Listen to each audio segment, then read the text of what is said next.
بسم اللہ الرحمن الرحیم۔ معزز ناظرین، ادب کے ساتھ عرض ہے کہ چینل کو سبسکرائب کریں، یہ تو انتہائی عزت افزائی ہوگی، لیکن جو بھی دوست کسی بھی قسط کو سنتا ہے لائک تو ضرور کر دیا کریں۔ ہم ساری محنت آپ کی خوشی کے لیے ہی کرتے ہیں، آپ کے لائک کرنے سے ہماری عزت افزائی ہوگی، اور کوئی کمی بیشی کمنٹ کر کے لازمی بتا دیا کریں۔ ہماری پوری کوشش ہوتی ہے کہ ہم آپ کی ہدایت کا جواب دیں اور اس پر عمل بھی کریں۔ لائک لازمی کر دیا کریں، شکریہ۔ گمنام ہیرو کے معزز ناظرین، السلام علیکم۔ آئیے چلتے ہیں کہانی کی طرف۔ اجنبی زمین پر اپنا حوصلہ کھو بیٹھتے ہیں اور بہت خاموشی کے ساتھ اپنی جیبیں خالی کر کے بے نیل و مرام واپس لوٹ جاتے ہیں۔ واردات کے اس نئے طریقے سے یہ لوگ بھاری رقمیں کما لیتے ہیں اور ان کی عورتوں کی عزت و عصمت بھی محفوظ رہتی ہے، لیکن راہزنی اور لوٹ مار کی ایسی وارداتیں کرنے والے بھی خوشحال نہیں ہیں۔ ان کی لوٹی ہوئی لمبی لمبی رقمیں کہاں جاتی ہیں؟ میں نے مارے حیرت سے پوچھا۔ انہیں روز روز شکار نہیں ملتا، ہر طرف پھیلی ہوئی جنگ اور اسی کی وجہ سے یہاں خوشحال غیر ملکیوں کا آنا جانا بھی ختم ہو گیا ہے۔ کبھی کبھار کوئی بھولا بٹکا مسافر آ نکلتا ہے تو اس کی درگت بنا دی جاتی ہے۔ یہاں روس سے لڑنے والوں کی صفوں میں بھی بہت سے غیر ملکی شامل ہیں، ان میں ہر طرح کے لوگ ہیں۔ کئی بار لڑکیوں نے غلط فہمی میں ان نظر بازوں کو بھی گھیرنے کی کوشش کی، لیکن آخر میں پتہ چلا کہ وہ خود کنگال ہوتے ہیں اور لوٹ مار کے اس دھندے پر گزارا کرتے ہیں جسے وہ مال غنیمت قرار دیتے ہیں۔ اب ہتھیار بند غیر ملکیوں پر کوئی نظر نہیں ڈالتا۔ جب مہینوں میں ایک آدھ شکار ملتا ہو تو لڑکیوں کی آڑ میں لوٹ مار کرنے والوں میں خوشحالی کیسے آ سکتی ہے؟ روشن خان کی سرگرمیوں سے شروع ہونے والی گفتگو بظاہر بے مقصد ہو چلی تھی، مگر میری نگاہ میں اس کی بھی اہمیت تھی۔ مجھے افغانستان کے جنگ زدہ علاقے اور لوگوں کے بدلے ہوئے کردار کے بارے میں برجستہ معلومات حاصل ہو رہی تھیں۔ وہ جنگ کا گڑھ بلکہ مرکز و محور تھا۔ وہاں رونما ہونے والے واقعات کے منفی اثرات تو کراچی جیسے دور دراز مقام تک بھی محسوس کیے جا رہے تھے۔ اس جنگ نے علاقے میں پیسے کی اہمیت کو ضرورت سے زیادہ اجاگر کیا ہوا تھا۔ بہت سے لڑنے والے اپنے فاضل ہتھیار اور میگزین سستے داموں بیچ کر رقوم حاصل کرنے پر تلے رہتے تھے۔ روٹی میں اضافے کے لیے ہر ملک اور خان اپنے علاقے میں افیم سے ہیروئن کی تیاری پر زور دیتا تھا۔ اس طرح ہیروئن اور غیر قانونی ہتھیار بہت تیزی کے ساتھ ملحقہ سرحدیں عبور کر کے کراچی تک پہنچ رہے تھے، جہاں کے آسودہ حال معاشرے کے مادیت پرست اور جرائم پیشہ عناصر ان اشیاء کے بھاری دام ادا کرنے کی استطاعت رکھتے تھے۔ لڑائی جلال آباد، کابل، قندھار، مزار شریف اور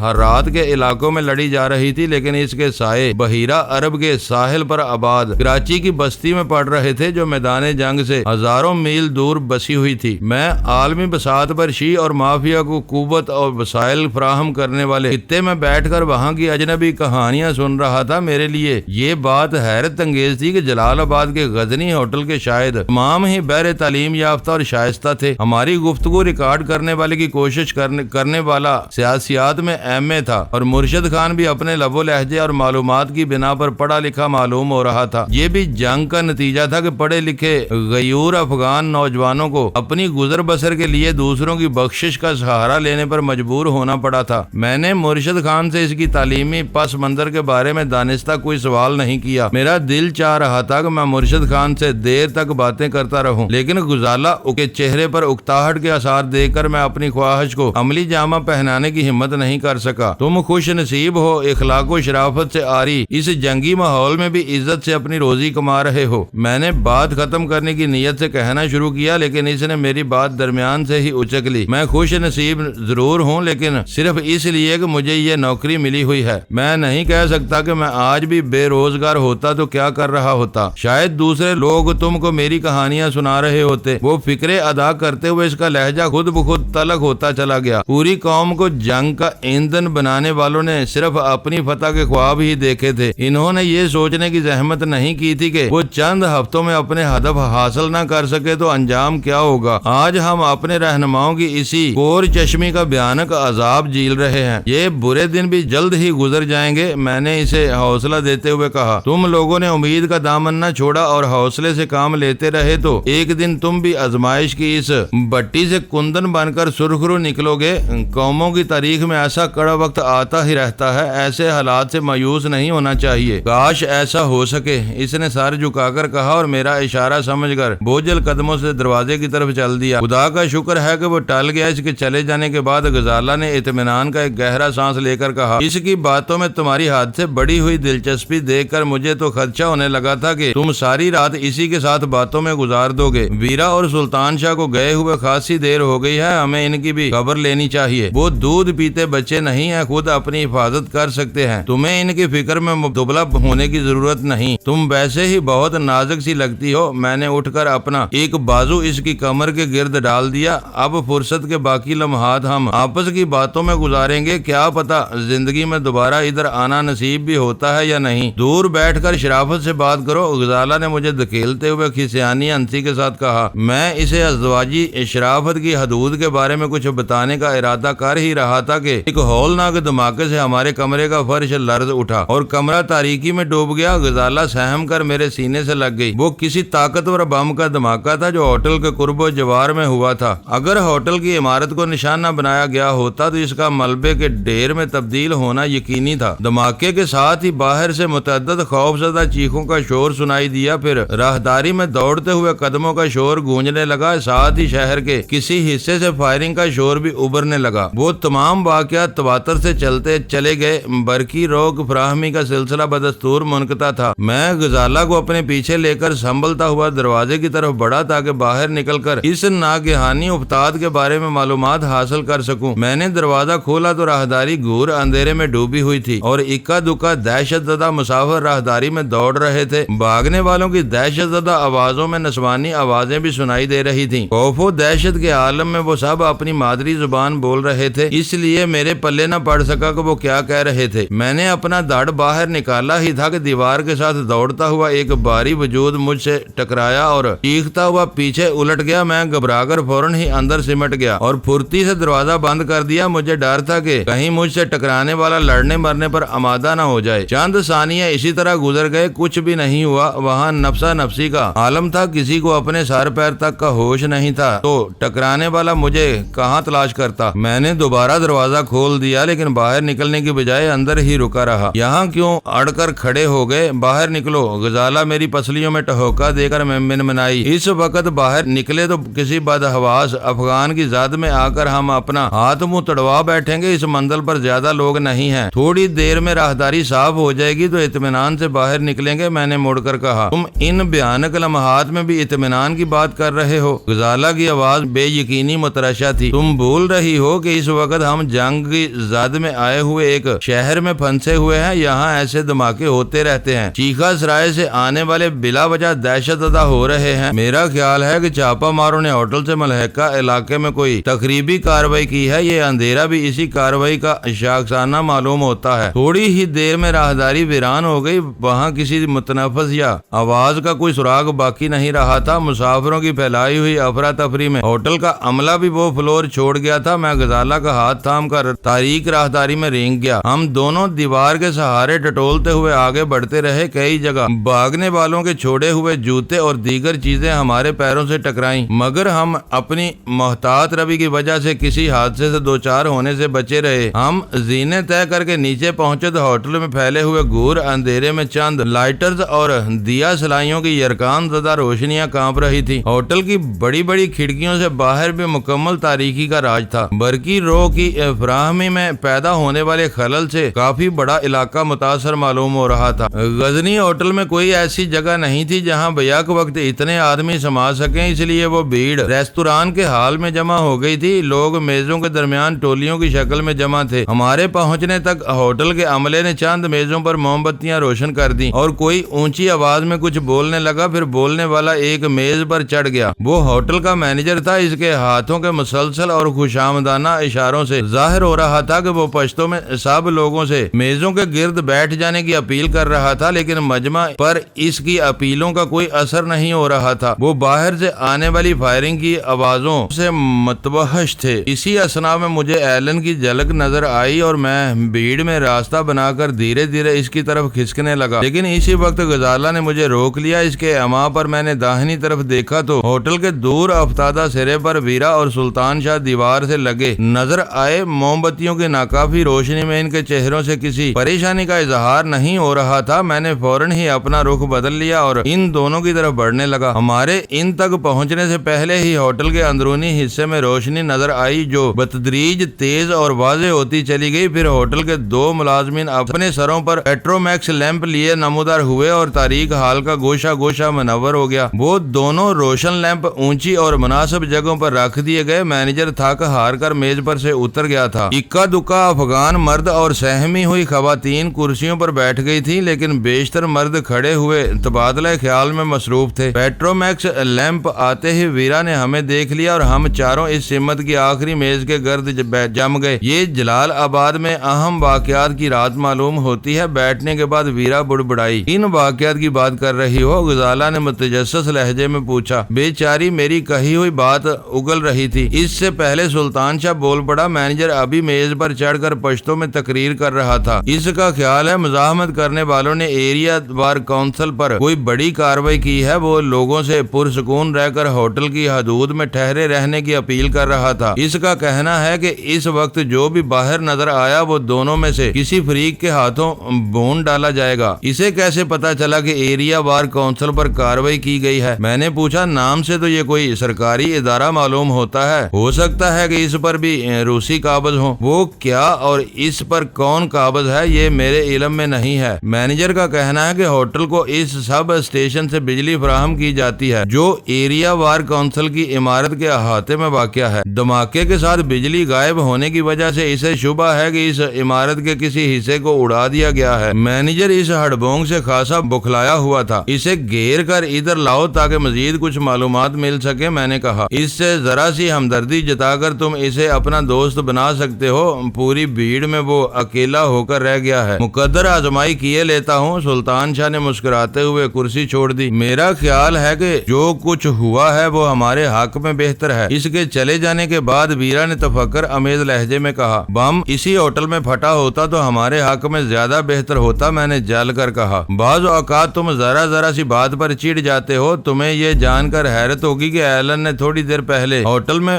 فیکس مشین کی موجودگی کے بارے میں دریافت کیا تھا۔ اس کے بعد وہ دونوں کچھ لکھنے میں منہمک ہو گئے تھے۔ دھماکے کی وجہ سے ان کا کام ادھورا رہ گیا۔ اب جب تک بجلی نہیں آ جاتی وہ فیکس مشین استعمال نہیں کر سکتے۔ باہر نکلنے کے خطرات کے بارے میں مینیجر بتا ہی چکا ہے۔ شہر کی سڑکوں پر اس وقت صرف لڑنے والوں کا راج ہے۔ وہ کسی کو بھی دیکھتے ہی باڑ پر لے لیں گے۔ تم ٹھیک کہہ رہی ہو، مگر وہ اتنے احمق نہیں ہیں کہ بجلی بحال ہونے کا انتظار کرتے ہوئے وقت گزار دیں۔ وہ فون پر بھی اپنے لوگوں سے رابطہ کر سکتے ہیں۔ فون کا بجلی سے کوئی تعلق نہیں ہوتا، غزالہ نے جواب دیا۔ ویرا دل آویز انداز میں مسکراتے ہوئے بولی، تمہاری عقل کام کر ہی رہی ہے تو تمہیں یہ بھی بتانا پڑے گا کہ دھماکے سے ٹیلی فون کی لائنوں کو بھی نقصان پہنچا ہے۔ غزنی ہوٹل کے تینوں فون بے جان ہو چکے ہیں۔ باہر کی صورتحال کے بارے میں مینیجر کسی سے کوئی رابطہ نہیں کر سکا۔ اندھیرا چھٹنے سے پہلے کچھ معلوم نہیں ہو سکتا کہ ایریا بار کونسل پر کیا گزری ہے۔ وہ اطلاع واقعی اہم تھی۔ بجلی بحال ہو بھی جاتی تو فون ناکارہ ہونے کی وجہ سے کسی سے کوئی رابطہ نہیں کیا جا سکتا تھا۔ اس صورتحال سے ہم سراسر فائدے میں تھے۔ اگلی صبح ہم ہوٹل سے روانہ ہو جاتے اور ان دونوں کو ہمارے بارے میں کسی کو باخبر کرنے کا موقع نہیں مل پاتا۔ اگلی رات کے اندھیرے میں سرحد پار کر لینے کے بعد انہیں جل دے کر غائب ہو جاتے اور وہ محرومی کے عالم میں اپنے سر پیٹتے رہ جاتے۔ روشنی ہو جانے کے بعد لوگ کرسیوں پر بیٹھ گئے تھے، لیکن ان کے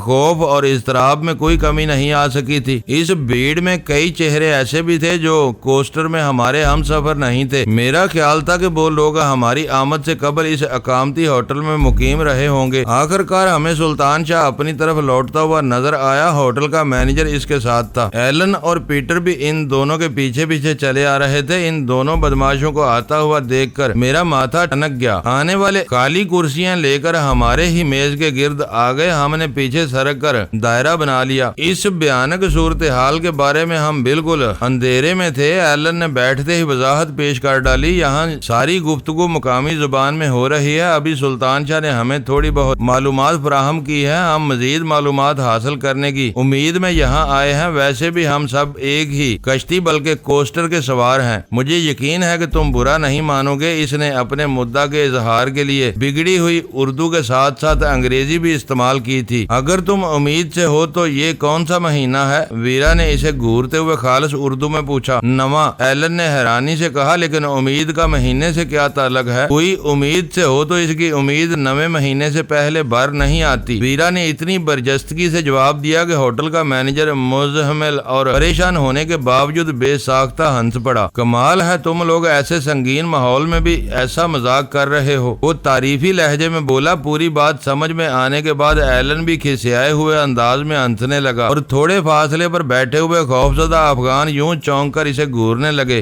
جیسے انہیں اس کے ذہنی توازن پر شبہ ہو رہا ہو۔ ویرا نے فوراً ہی ایلن کو ٹوک دیا، اب دانت بند کر کے بیٹھو تاکہ ہم بات چیت کر کے موجودہ صورتحال کے بارے میں کوئی رائے قائم کر سکیں۔ ہمارے قرب و جوار میں بیٹھے ہوئے لوگ تمہیں حیرت اور غصے سے گھور رہے ہیں۔ اس حال میں پیٹرومیکس لیمپس کی روشنی پھیل جانے کے بعد باہر پھیلا ہوا اندھیرا کچھ زیادہ ہی گہرا اور ہیبت ناک نظر آنے لگا تھا۔ رات کے مہیب سناٹے میں ابھرنے والی فائرنگ کی آوازیں بدستور فضا میں موت کے اسیبی نغموں کی طرح گونج رہی تھی۔ ہماری میز کے گرد بیٹھے ہوئے افراد کے علاوہ بقیہ سب لوگ اس صورتحال سے فکر مند نظر آ رہے تھے۔ وہ دھماکہ کیسا تھا؟ جمود توڑنے کے لیے میں نے مینیجر سے سوال کرنے میں پہل کی۔ وہ کوئی بہت طاقتور بم تھا۔ مینیجر سگریٹ کا ایک گہرا کش لینے کے بعد بولا، میرا خیال ہے آج رات ایریا وار کونسل کو نشانہ بنایا گیا ہے۔ مزاحمت کرنے والے ایک مدت سے اس عمارت کے دشمن ہیں۔ میں کسی اور سے بھی یہی بات سن چکا ہوں۔ میں نے گہری دلچسپی کے ساتھ کہا، یہ ایریا وار کونسل کیا بلا ہے؟ اس کا اصل نام فرینڈ شپ ہاؤس ہے۔ مینیجر نے اپنی کرسی میں پہلو بدلتے ہوئے کہا، وہ کئی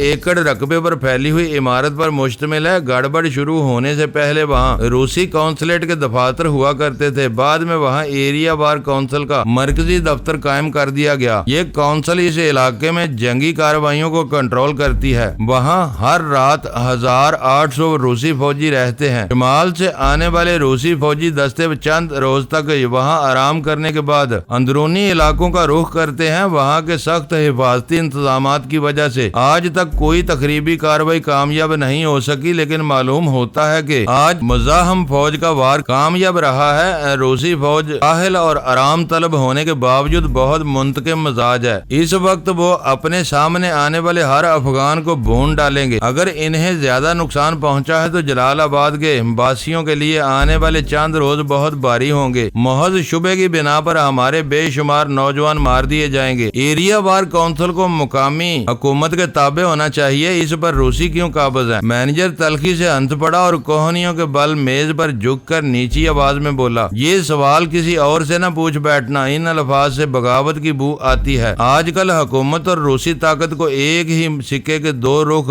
قرار دیا جاتا ہے۔ موجودہ حکمرانوں کو روسی ٹینکوں اور توپوں کی پوری پشت پناہی حاصل ہے۔ اس کا مطلب ہے کہ ہم یہاں پھنس کر رہ جائیں گے؟ پیٹر نے پرتشویش لہجے میں پوچھا۔ اس کی بگڑی ہوئی اردو میں انگریزی کے کسی لفظ کی ملاوٹ نہیں تھی۔ سنا ہے ہوٹل کے فون بھی ناکارہ ہو گئے ہیں۔ خدا کا شکر ادا کرو کہ صرف فون ہی خراب ہوئے ہیں جو 2-4 دن میں بحال ہو جائیں گے، مینیجر نے کہا۔ بعض علاقوں میں تو مہینوں سے شہری سہولتوں کی فراہمی کا سلسلہ منقطع ہے۔ آب رسانی اور گندے پانی کی نکاسی کے نظام تک تباہ ہو چکے ہیں اور لڑائی ختم ہونے سے پہلے ان کی مرمت کے کوئی آثار نہیں ہے۔ روسی کتے رات بھر ٹینکوں پر سوار ہو کر شہر میں دندناتے رہیں گے، کچھ مکانوں کو روندیں گے، چند لڑکوں کے چیتھڑے اڑائیں گے، بہت سے لوگوں کو پکڑ کر اپنے ٹارچر سیل میں ڈالیں گے۔ صبح تک بہت کچھ معمول پر آ جائے گا۔ کوئی اور غیر معمولی واقعہ پیش نہ آیا تو صبح تم لوگوں کی روانگی میں کوئی رکاوٹ پیش نہیں آئے گی، مگر میری سمجھ میں نہیں آتا کہ یہ سب لوگ کب تک اس حال میں بیٹھے رہیں گے۔ اندھیرے کمروں کے مقابلے میں یہ روشن حال ڈراؤنا نہیں لگ رہا۔ اپنے خوف و ہراس پر قابو پانے کے بعد جب ان پر تھکن کا حملہ ہوگا تو یہ خود ہی اپنے بستروں کی راہ لیں گے، ویرا نے بے پرواہی سے کہا۔ پھر حال میں یکلخت سناٹا چھا گیا اور فضا میں صرف پیٹرومیکس لیمپوں کی شوں شوں گونجتی رہ گئی۔ باہر سے بھاری فوجی گاڑیوں کے انجنوں کی دہشت ناک گڑگڑاہٹ سنائی دینے لگی تھی۔ اس مہیب مشینی شور کے ساتھ ہی خودکار ہتھیاروں سے فائرنگ کی آوازیں بھی قریب آنے لگی تھی۔ خدا خیر کرے، مینیجر ہولے سے بڑبڑایا۔ اس کی آنکھوں سے گہری تشویش جھلکنے لگی تھی۔ معلوم ہوتا ہے روسی بیڑیے اپنے شکار پر نکل پڑے ہیں۔ وہ اسی طرح بھاری ہوائی فائرنگ کر کے دہشت پھیلاتے ہوئے آتے ہیں۔ رفتہ رفتہ غضبناک انجنوں کی گراہٹیں اور ٹنوں وزنی آہنی پٹوں کی جنجناہٹیں اس قدر قریب آ گئی کہ ان کی گونج سے حال کا فرش